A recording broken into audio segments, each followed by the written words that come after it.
Well, hello again and welcome to Tee Vee. I'm Karen Reese-Toppin, the accountability coach and your host for this evening.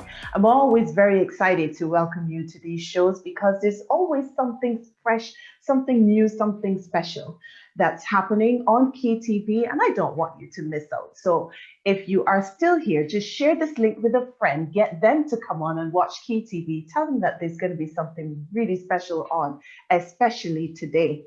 Remember, Tee Vee is here for you as a small or medium enterprise to come onto the show and to let us see what it is that you're doing in your community or as a business venture. So if you are a small organization or if you are going to be running a project and you want other people to know what it is that you're involved in and to get them involved, let us hear about it on Tee Vee. Drop me an email on keyinspirations@gmail.com and we will book you a slot on the show. Now, let's get into this evening. Now, I'm really seriously excited to be welcoming our guest this evening. One, because it is a man. Now, how often do you see me interview men on this? I'd love to interview more men. So guys, wherever you are, whatever your business is, come on, Tee Vee is waiting for you.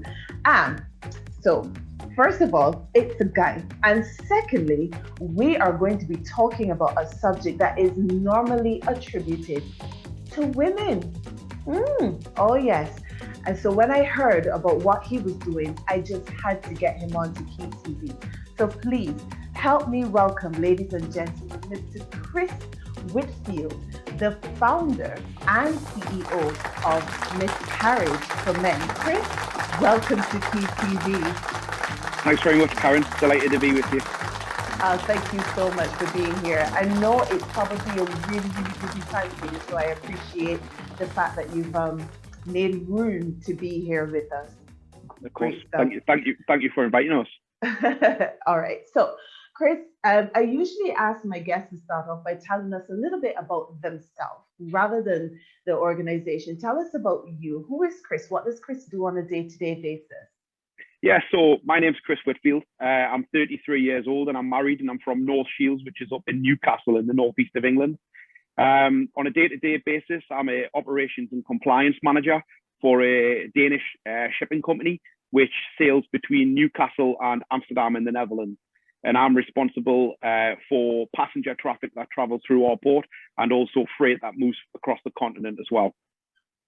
Okay, so with this fallout, let me not put it as a fallout. With the Brexit, has this increased your workload in terms of paperwork or anything like that? It has, absolutely. With the whole fallout from Brexit, everything now that's coming into the country or leaving the country that is a loaded vehicle has to have additional paperwork with it, which is of course attributing to additional paperwork, additional checks, and of course it's causing delays, for companies that are worldwide, and even if you go back years and years ago when we used to do the customs paperwork originally before joining the EU, it was a case of it was a little bit more easier and it seemed to be a bit more fluid. But now there's so much that has come along with it. It's actually putting delays on traffic coming through the borders. Not so much, but there is some delays there. Yeah, well, I empathize with you where that is concerned, and I wish you all the best with that. So, Chris, what inspired you to start Miscarriage for Men? Give us a little bit of the history behind it. So back in February, myself and my wife unfortunately suffered a miscarriage. At the time, miscarriage. Was this February this year or February? It was February this year. Yeah. Okay. So what happened with this was that miscarriage at any time is difficult to go through. But when you're going through it in the middle of a pandemic, it makes it even more difficult. The most difficult thing for us was the fact that we had a private scan at 9 weeks, and at 9 weeks we'd seen the baby, we'd seen the heartbeat, we knew things were looking good. Fast forward 2 weeks later, my wife started having some difficulties. She started having some pain, some small bleeding and some pain in her back, and we knew something wasn't quite right. And we were due to go for our 12-week scan just a few days later, but we had to get admitted to the hospital a little bit earlier. Now, the difficult thing with that was that because it was during the pandemic and everything that was going on, it meant that my wife actually had to attend the hospital by herself. So I wasn't actually allowed to go into the maternity department with her, which was very, very difficult because I was sat there in the car wondering, what's going on, basically. And the big, I take nothing away from the NHS, because what they've done during the pandemic has been nothing short of spectacular. They've been absolutely fantastic. But there's been a flaw in terms of how the medical profession's been able to deal with the miscarriage side of things, because the problem for us was that she had to go into the medical department by herself. I wasn't allowed to go in. And now finding out that sort of information on your own, whether your baby's going to survive or whether your baby has passed away, doing that, I should have been there. I should have been holding her hand. I should have been watching the screen with her, and we should have found out this together. But instead, my wife had to find this out by herself and then come back and tell me what was happening. And at that point, you've got so many questions running through your head at that point, because you don't know what's next. You don't know.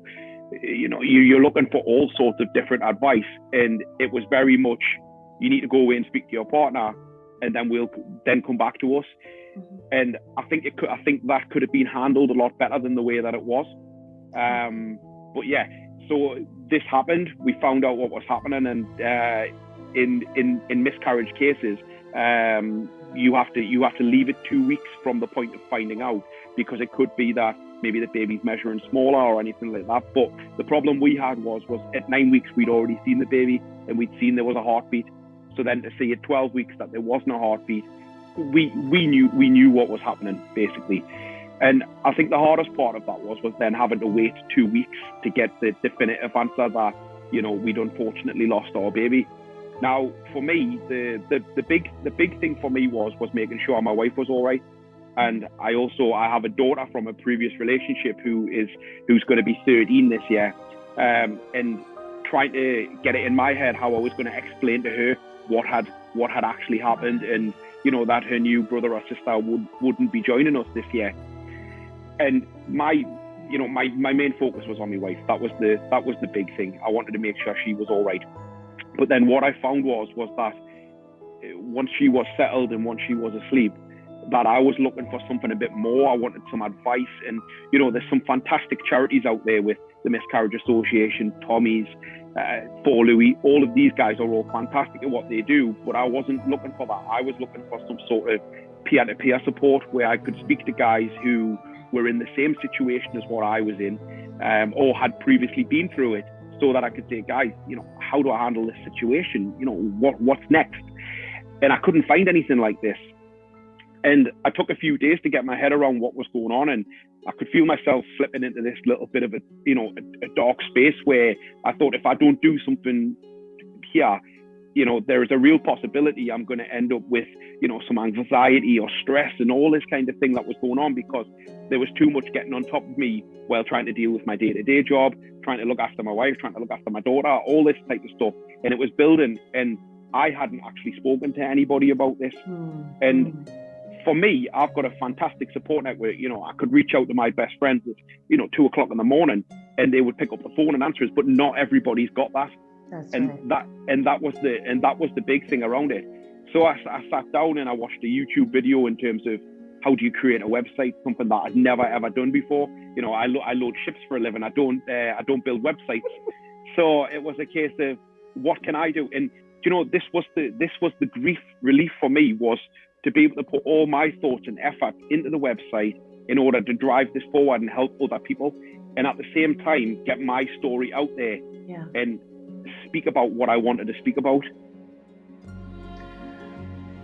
Well, I'm sitting and I'm listening to your story, and it's like, no one ever really thinks that the man goes through this bundle of emotions. Everybody just kind of thinks, oh, well, it's a guy, the woman is the one that lost the baby, the woman is the one that was carrying the baby, the woman is the one that has all of the emotional, the shed load of emotions to try to sort out and resolve. No one ever really considers, well, not many people ever really considers what's going on with the head of the guy?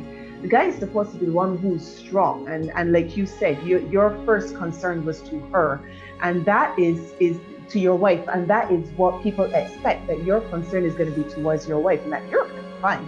But here you are now saying that you actually weren't fine, that you're human too, and part of what happened also happened to you, and on top of it, you couldn't be there to give the kind of support that she needed at the time when, you know, the two of you needed to be able to go through it together. So you learned to put together the website, and then what? I mean, what happened next? You put together the website, and then so I put together the website, and you know, like I say, the website I built for myself.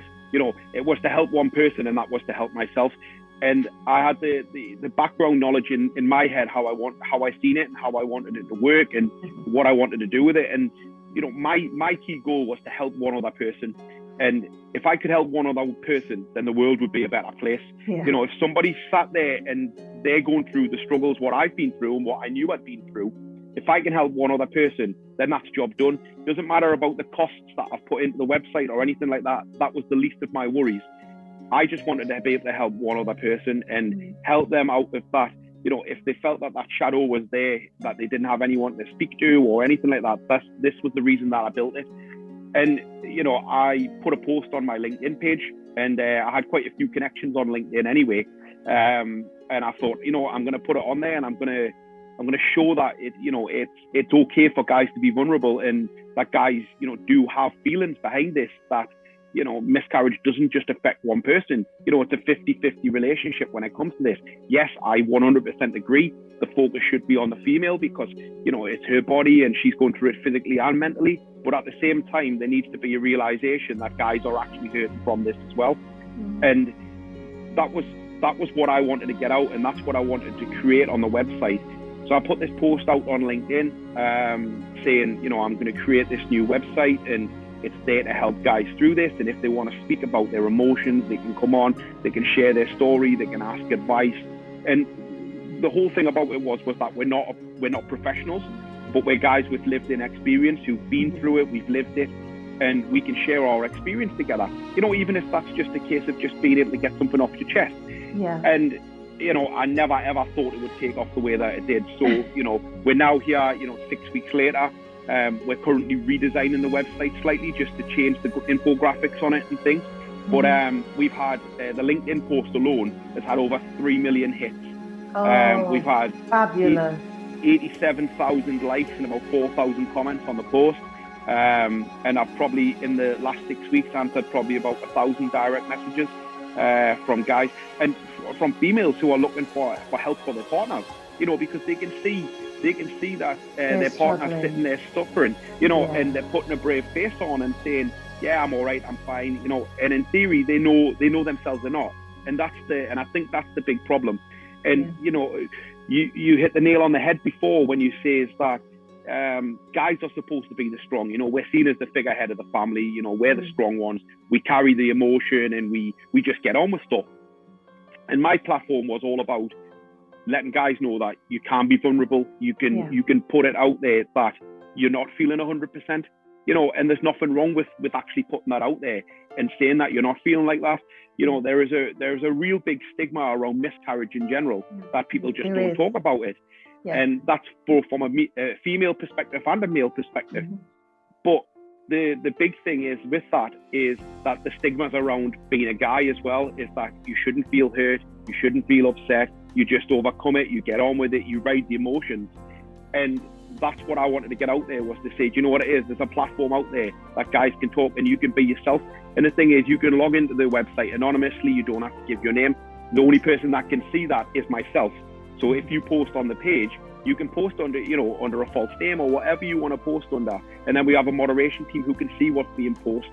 And I can remove stuff if needs be, if I think that it's the wrong thing that should be on there. And I can drop them a quick message to say, you know, that probably wasn't the right way to word it. But however, if you word it this way, then we'll allow the post to be put on. And, you know, that so you actually, I mean, it's not a case where you just say to them, nope, go away. If it's not worded the right way, you actually give them suggestions so that they can put it. Okay. Yes. Yeah. Well, that's different. So Very because different. you know, I don't want to reject anyone from the website. You know, if I can do, you know, I wouldn't expect to have, you know, as we call them, internet trolls come on and actually do that kind of thing. But I don't want to reject anyone from the website. So if I can see that somebody's wrote something on there, I'll delete the message and then I'll contact them privately and say, I've deleted your message because of X, Y, Z. Yeah. If you reword it, then I'll happily accept it and you can repost it. That's not a problem. Thankfully, we haven't had any of that yet, which is great. But you know, there's a lot of guys who've reached out to us who, some of them have wrote in the forum already. A lot of them tend to reach out via direct message and are just thanking me for creating the page because they, you know, some guys have bottled this up for 25 years. You know, they're messaging me and saying, you know, I've never ever spoke to anyone about this before, but it happened back in 1986.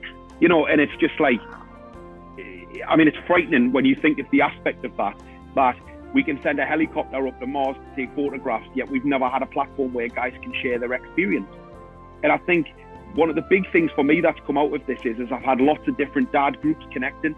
So they've reached out to me and said, oh, we'd love to collaborate with you in order to drive this forward and get this message out there that there is a platform for them. You know, and I've said to numerous people who I've done podcasts with and stuff like that, that I'm happy to share anyone's groups or anything that's along the same lines as what I'm trying to do, because at the end of the day, you can never have enough help. You know, there could be 50,000 groups that are the same as mine, and I'll happily share every single one of them, because if we can reach out and share it amongst them, then, you know, we can make the world a better place 100%. Absolutely. So at the moment, everything is online and they share in a written forum. Do you ever plan to do any like webinars or screen time where you can have someone doing a presentation and guys are open to share, or are you doing that already? No, we haven't started that yet. We will be doing it moving forward. I'm working with a web designer at the moment to redesign the website slightly. Like I say, you know, I've never built one before, so I think some of it was a bit raw and it could be better in places. And I think the big thing with it was that I had a web designer who reached out and said, I'm willing to help you with this. Let's run with it. So it's been great. So we've now got a lot of new graphics and we've designed things slightly different. We hope to go live hopefully in the next 2 to 3 weeks with that. And then in May, we will open up with some Zoom webinars. And you know, there's not going to be any fixed agenda with it. It's just going to be an open forum webinar where people can join if they want, and we'll just have a chat amongst each other. And if people want to open up and share their stories in order for people to be able to see that, then so be it. You know, I'm quite happy to open up and share my story and my experience around what I've gone through. And, you know, there's people out there who probably aren't in that mindset, but I'm willing to do that. And if that gets one other person to be able to start talking about it, then, you know, that'll be great. And then moving forward from there, in a post-COVID world, we plan to do some meetups and possibly do some charity events together and stuff. And what we'll do is we're going to pick a different charity each month to support, and whatever we raise will just go directly to that charity. Oh, great. So your forum is going to continue to be a free one for people to join, is it? Or it's going to continue to be a free one? It's correct. You're never going to charge a fee to join. No. People can just come on and talk about, express what it is that they're going through. And I can't tell you how, me personally, I feel that this is a really, really important forum. That's why I wanted to help you to get the word out. And because it's online, anyone from anywhere in the world can message. So you could be in Timbuktu, you could be in Antarctica, you could be in the Arctic Circle, or you can be somewhere along the equator. It doesn't matter where you are, you can reach out via the website and share what it is that you're going through. Now, from a woman's perspective, have you had any women asking or saying they didn't think that this was a necessary thing to do? I mean, did you have any form of obstacle or any negative experiences when you were trying to set this up? Yeah, so when I first set it up, there was a few negative comments that came out about it, saying that they didn't think it was the right place for me to be able to do this. Now, the big thing with it was that these people who put these negative comments on had come on and they'd said this should be done by a professional psychotherapist or something like that. And I say, you know what it is? I say, absolutely, it should be, but nobody's done it. And that's the big problem. And for me, what I then rebutted that with was, you're right, I fully agree. There should be more. There should be more for both male and female. 100% there should be, and there should be forums out there where you can have, psychotherapists or grief counselors or anything like this involved in it. But there was not. But the thing was, they jumped on this, and there was nothing saying that I'm not going to do that moving forward. Mm-hmm. I've had lots of different people from different backgrounds who've reached out and said, I'll be willing to donate my time and I'll be willing to do this. So we never ever said that wasn't going to be the case. Mm-hmm. But the big thing about it was, we're a peer-to-peer support. And in previous years gone by, peer-to-peer support is key. And we know it works. We've seen it with Alcohol Anonymous and all this type of stuff. It does work. And not every single person wants to speak to a professional. I didn't want to speak to a professional. I didn't feel I was in that mindset where a professional therapist would be able to help me. What I wanted to do was speak to guys who'd been through it and gone through what they were going through and said, I dealt with it this way. That's what I wanted. And if I wanted to get professional help, I know professional help was there. And that's the reason why we have the helpful links page on the website as well, is directing them into the groups who have the professional therapy there. And, when they reach out to us via direct message and they say, I need to speak to a grief counselor, we will go away and we'll do the legwork and say, well, actually, we found this person. This is who you could speak to. Good. Excellent stuff. Now, Chris, what do you do about the guys who are suffering, but they don't talk? Yeah, it's a difficult one, because, you can only get out of our platform, you can only get out as much as what you put in. So if they reach out and say, thank you for creating this sort of platform, I will always engage back with them and go, thank you for visiting. Is there anything that we can help you with at this point? And a lot of the guys will turn around and go, at the moment, I'm just here to look at the moment, because they're looking for inspiration of other guys to reach out first and start talking about it. And what we found so far is that the guys who don't want to speak, we'll not force them to speak. It's entirely up to themselves to do that. They can only get out as much as what they put in. That's the key message with it. And I reiterate on all the podcasts that I've done so far that the big thing here is, if you can talk, you can lift so much weight off your shoulders, because that's where I was at, was that I know I can talk. I'm quite happy to talk in an open forum. I can talk to my friends. There's a lot of guys who aren't like that. But then, as part of my job, I do public speaking as well when I'm doing presentations and things. So that was never an issue for me. But there's a lot of people out there who won't be like that. And what I want to be able to do is to be able to drag that out to them, to say, guys, you can talk about it.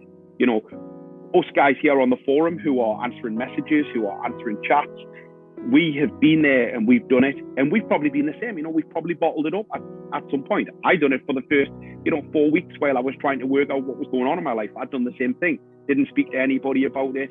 I had my mother ringing the phone every 2 minutes asking if I was all right. And that was the big thing for it. And it's one of them where if guys don't want to talk about it, they're more than welcome to come onto the website and see what other guys are posting first. And I'll never ever force anybody to talk about it, and I'll not say, if you're not going to talk, you can't join the website. That's not what it's about.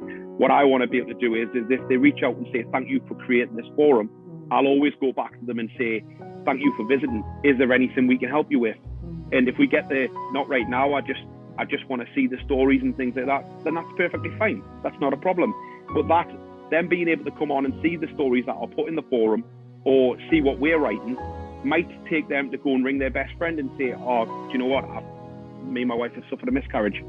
And it gets them talking. They don't necessarily have to do it on our website. If it gets them away talking to their friends, or even just opening up to a colleague or whatever, that's as good as well. There's a couple of things that I've had messages from people. I had a message from one female who says that she knew her partner had been struggling.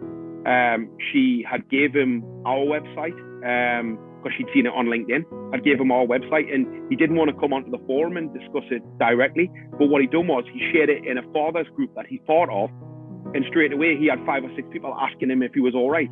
And that allowed the conversation to then start for him to tell him that him and his wife had suffered a miscarriage 3 weeks before. So that, that's what I'm here for. That's what I want to bring to the surface, is that, if you can talk and you've got someone close to, great. If not, come across to our website and have a chat with us. It couldn't have come soon enough. I remember with my own experience with miscarriage, my husband threw himself into work. We couldn't talk about it. He just worked. He worked night and day, just worked. Yeah. And we couldn't talk about it. And it was only years later that he said to me, I didn't know what to say. I felt very awkward because I'm the one who's supposed to be providing for you. I'm the one who's supposed to be strong for you. And I saw you crying and in pain. And I did not know how to deal with that. I didn't know what to say. And at the time, there was no one that he could talk to, because, his family is in another country. So he couldn't pick up the phone and talk to them. Of course. And so it was difficult. If there were a support group like this, I'm not sure that he would have been like the first one to run in and engage, but at least there would have been somewhere where he could go onto the forum and see what other people are sharing, and at least be able to get some sort of reprieve or help in that particular fashion. So I really, really, really applaud you for doing this. So you're going to be connecting with health professionals, and you are getting your website upgraded. And in the next year or so, it's only been 3 months that you've been doing this. So where do you think you will be come December? Yeah, I mean, the thing is with it is it's a strange one, because the sky really is the limit with this in terms of what we can do. The next big thing for me is I have a couple of connections now worldwide, one in America, one in Australia, who want to help out with the website. So the next step for us is within the next fortnight, 3 weeks, will be that we will become a 24-hour platform, because at the moment it's still just me. Apart from the fact that my 12-year-old daughter is helping schedule my diary. That's pretty much the other thing that's happening. But within the next 2 to 3 weeks, we'll be branching out. We'll have some more administrators on the website, and it will be a 24-hour platform, because at the moment I'm only operating pretty much until like 11:30ish UK time, and then everything's then done the next morning. So there's there's a delay during the night. But what I found is we're getting a lot of visitors from America and things like that. That's during right, the hours that I'm not. Yeah. So I have a guy in America who's also been through miscarriage quite a few times. So he's well lived, well experienced, who wants to help out. And I have a lady and a man in Australia who want to help out as well, who've also both been through it. And it's called Miscarriage for Men, and I've said this on the website and during other podcasts. I have absolutely no problem at all females joining the website. Because the big thing for me is that while it's actually dedicated and aimed at men, women joining are sometimes joining on behalf of their partners, because they can see the grief and the anguish that their partner's going through, but don't know how to approach that subject. How to approach it, yeah. So of course they're reaching out to us and saying, can you give me some advice on terms of how I can help my partner?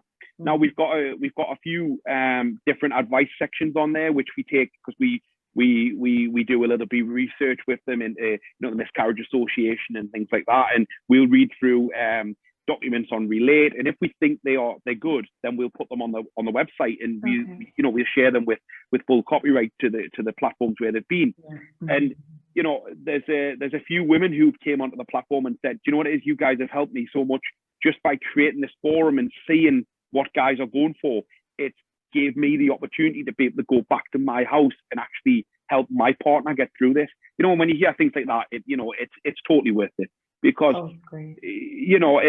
like I say, our aim was to help one person, male, female, doesn't make a difference.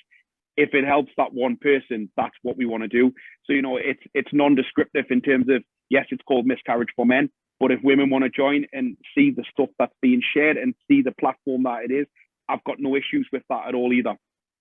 What about subjects like explaining miscarriage to children? Do you deal with things like that as well? We haven't actually had any people aren't asking about that at the moment.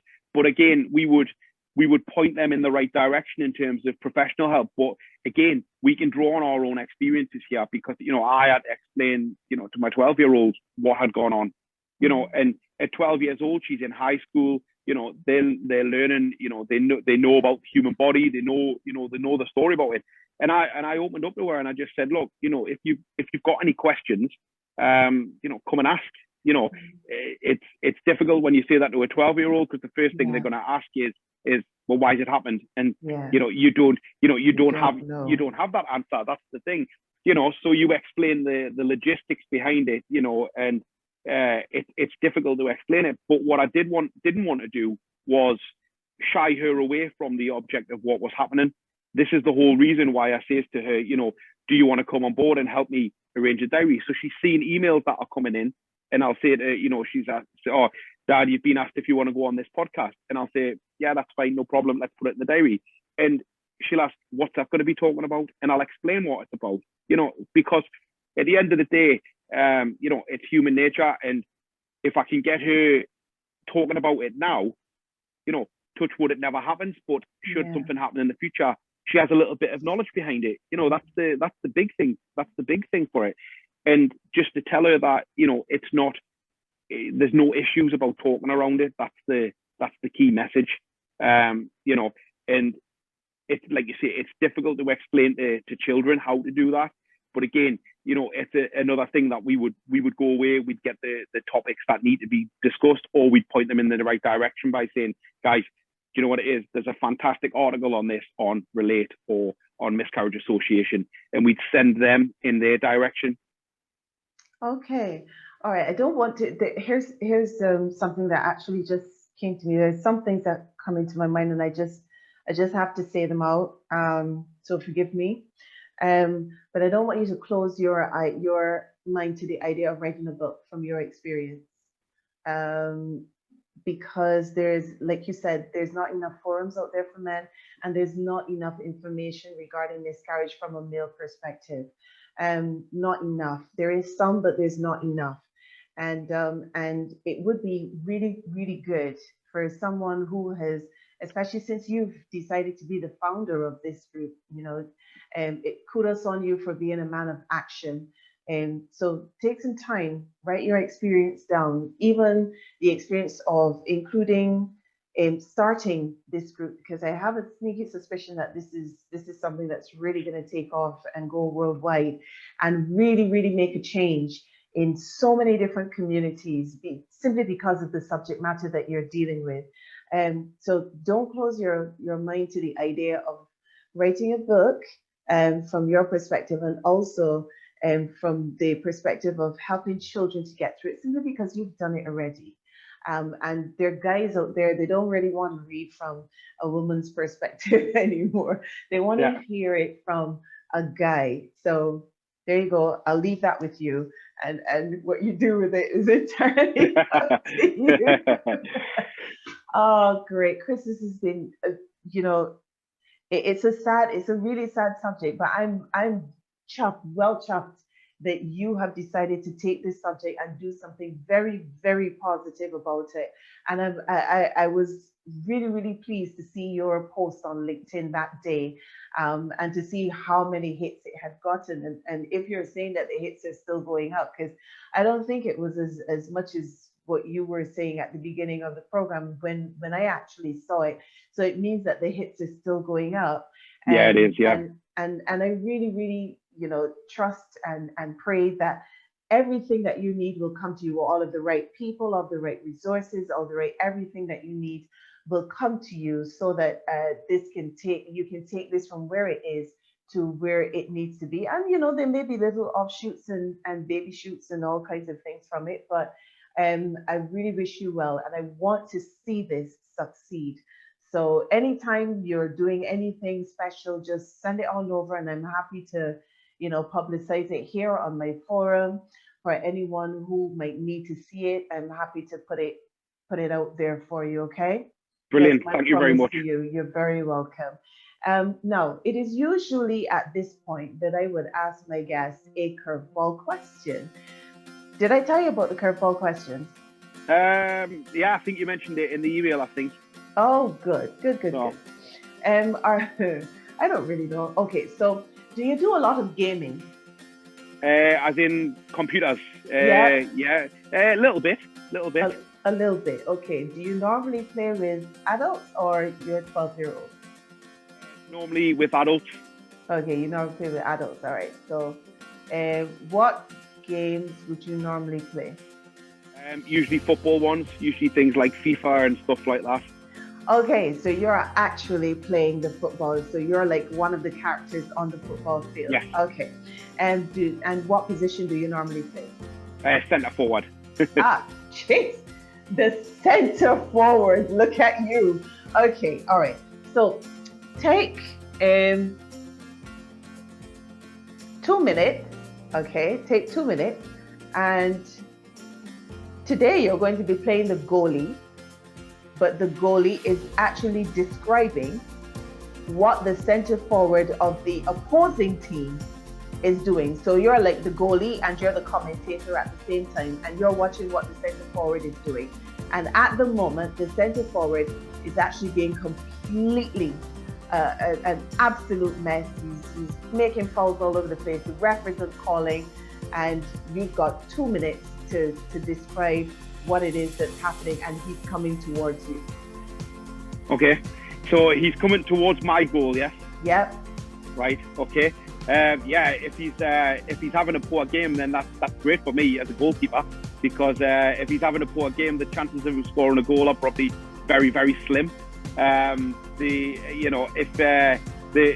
only that, the chances are if he's having a poor game like that, the defenders are going to have a great game, because there's nothing worse than a centre forward who's sloppy. I've been in that scenario myself as a centre forward, where you've had a very poor game and you've just realised, yeah, that was an absolute waste of time. But for a goalkeeper, that's an absolute dream, because they know they're going to have an easy day. Especially if, like you say, he's having sloppy, his mind's all over the place. There is a real possibility, especially if they're the star striker as well, and they're in that scenario, that their manager's going to substitute them at some point, which is great. Because if you can see a star striker being taken off and substituted for a lesser one, then the goalkeeper's got a very, very easy day. So. Okay, well, all right, fine.